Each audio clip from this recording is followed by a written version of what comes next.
Chicos, bienvenidos a un nuevo video. En esta oportunidad vamos a dar el último periodo del segundo gobierno de Rosas y cómo finalmente termina cayendo. Ya para el segundo gobierno de Rosas nosotros tuvimos un video sobre las características de este gobierno. Comienza una etapa de conflictos con países extranjeros. ¿Por qué?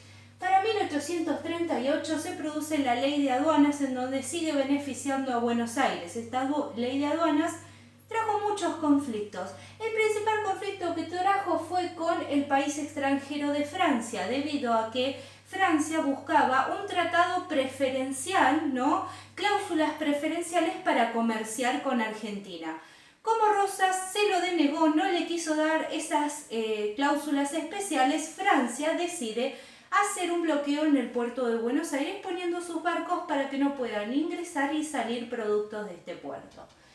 Esto fue en 1838, pero Inglaterra, como comerciaba muchísimo con Buenos Aires en esta época, empezó a presionar a Francia para sacar el bloqueo del puerto de Buenos Aires para poder seguir comerciando con Buenos Aires. Finalmente, la presión de Inglaterra terminó dando frutos y para 1840, o sea 2 años después, se le da fin a este bloqueo francés. Pero esto no es todo, porque para 1843, ¿sí? Es decir, 3 años después del bloqueo francés, Rosas empieza a intervenir en las políticas uruguayas, empieza a intervenir en Montevideo y empieza a bloquear el puerto de Montevideo. ¿Por qué Rosas estaría interesado en intervenir en las políticas de Uruguay? Porque había muchísimos unitarios exiliados que fueron perseguidos por la mazorca que se fueron hacia Uruguay y Rosas buscaba la persecución. Por lo tanto, empezó a intervenir en el comercio y en la política de Uruguay. ¿Qué sucede entonces? Un bloqueo en el puerto de Montevideo causado por Rosas, generando presión para que esos exiliados unitarios vuelvan al territorio de Buenos Aires. Para 1845, Francia e Inglaterra, apoyando a Uruguay, bloquean el puerto de Buenos Aires porque también comerciaban muchísimo con Uruguay y esto los perjudicaba económicamente. Bloquean el puerto de Buenos Aires en forma de protesta para que Rosas se vaya, deje de intervenir en Uruguay. ¿Qué pasó? Rosas, como tesonero que es, no quiso dar el brazo a torcer, nunca se fue de Uruguay. Por más que la economía bonaerense estaba desplomada por los suelos, por no poder recibir cosas en la aduana, Rosas nunca bajó los brazos, por lo tanto terminó ganando a fuerza de tesón. En 1847 Francia saca el bloqueo del puerto de Buenos Aires y en el 48 Inglaterra finalmente también se va, porque sabía que no iban a terminar de convencerlo a Rosas. Finalmente Rosas esto es como un triunfo simbólico, ya que no pudo tener ninguna presión o influencia externa. Para 1851, justo Urquiza, gobernador de Entre Ríos, federal, comienza una campaña en contra de Rosas. ¿Por qué? Por la libre navegación de los ríos, que estaba perjudicando a las provincias del Río de la Plata.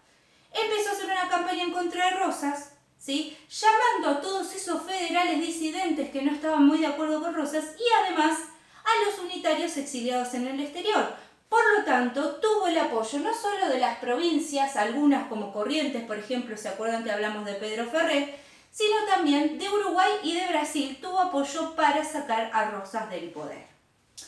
Entonces, en 1852, Urquiza, ya con un bando a su lado que lo apoyaba y con recursos, se enfrenta a Rosas en la batalla de Caseros, por la cual sale vencedor Urquiza y Rosas termina herido luego de la batalla.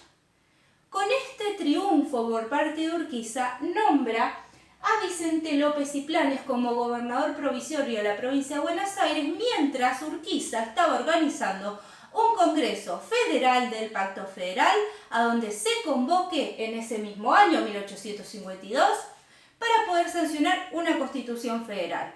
Y este es el simbolismo del fin de la época de Rosas, el simbolismo del fin del rosismo. Dato a aclarar, durante los bloqueos del puerto de Buenos Aires se enfrentaron en la batalla de Obligado, ¿sí?, los barcos extranjeros y las tropas que venían en él y las tropas rosistas que tenían que bloquearles el paso, ¿sí? Esto fue durante el primer bloqueo causado por la ley de aduanas.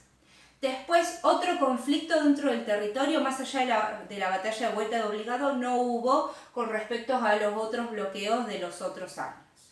Espero que se haya entendido. Con esto culminamos la unidad de Rosas y cualquier duda saben que me pueden comentar en Meet y nos vemos en el próximo video.